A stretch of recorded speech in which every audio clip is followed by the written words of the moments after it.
Question number 51 देखिए ज़रा। Potentiometer circuit has been set up for finding the internal resistance of the given cell. Potentiometer की help से एक cell का internal resistance कैसे calculate करते हैं, इस चीज़ पे सवाल है। तो प्योरली अगर अपन को एक्सपेरिमेंट ये नहीं आता है तो हमसे सवाल नहीं होगा। तो अगर किसी बच्चे को माइंड में अगर ये पोटेंशियोमीटर के इस एक्सपेरिमेंट की थ्योरी नहीं है तो पहले तो जाके मैं ऐसा करता हूँ, इस वीडियो के आप सजेशन जब आप चेक करोगे, इसका डिस्क्रिप्शन जब चेक करोगे तो वहाँ हमारे पास एक्सपेरिमेंटल स्किल्स की वीडियोज में, ठीक है, पोटेंशियोमीटर वाले एक्सपेरिमेंट की मैं लिंक यहाँ पे डाल रहा हूँ, वहाँ से आप उसको देख सकते हैं। या आप अपने हमारे चैनल की अलग से एक प्लेलिस्ट भी बनी हुई है जिसमें एक्सपेरिमेंटल स्किल्स के रिगार्डिंग जितने भी एक्सपेरिमेंट हैं उनकी वीडियो डली हुई है, तो वहाँ से भी आप पोटेंशियोमीटर का एक्सपेरिमेंट देख सकते हैं। ठीक है, तो मैं ये उम्मीद कर रहा हूँ आप पहले वहाँ से वो वीडियो देख लेंगे। अगर नहीं आती है तो उसके बाद तो बस सीधे फार्मूला बेस्ड क्वेश्चन बचा हुआ है।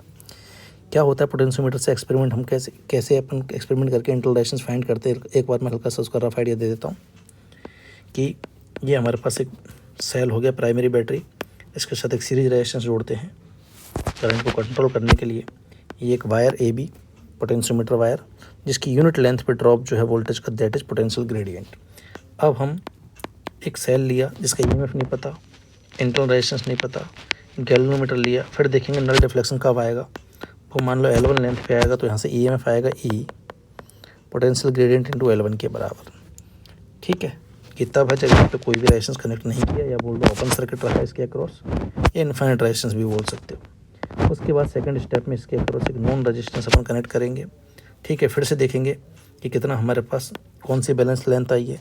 तो उस टाइम ये जो है हमारे पास यहाँ से इसके अक्रॉस जो वैल्यू आएगी वो टर्मिनल वोल्टेज के अक्रॉस, इसके अक्रॉस टर्मिनल वोल्टेज होगा E माइनस आई आर, वो बराबर हो जाएगा PG इंटू LT के। तो यहाँ से जब वैल्यू निकालेंगे इन दोनों इक्वेशंस को काम में लेते हुए तो इंटरनल रेजिस्टेंस की वैल्यू आती है non resistance into L1 by L2 minus 1। सीधा ये रिजल्ट अपन को काम में लेना। फिर L1 वो लेंथ है जब यहाँ कोई रेजिस्टेंस नहीं लगाया था, और L2 वो लेंथ है जब यहाँ नॉन रेजिस्टेंस लगा लिया था। ठीक है, अब तो बस सवाल को सॉल्व करना है। फिर क्या बोला है कि हमने मेन बैटरी जो है वो 2 वोल्ट के लिए रखी है और पोटेंशियोमीटर वायर का लेंथ दे रखा है। यहाँ एक सेल कनेक्ट किया हुआ है, इंटरनल रेजिस्टेंस R। जब यहाँ पे इसके अक्रॉस रेजिस्टेंस जो था वो इनफाइनाइट था, मतलब ओपन सर्किट था, तो बैलेंस लेंथ मिली 3 मीटर। और जब 9.5 का नॉन रेजिस्टेंस लगाया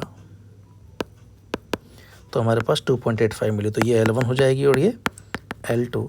इंटरनल रेजिस्टेंस पूछा हुआ, सीधा फार्मूला लगा दो, non resistance into L1 by L2 minus 1।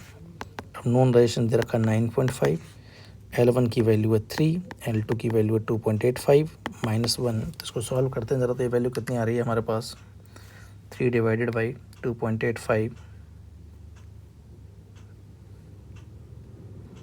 तो ये आ रही है हमारे पास 0.499 ohm, means 0.5 ohm will be the internal resistance. ठीक है बेटा।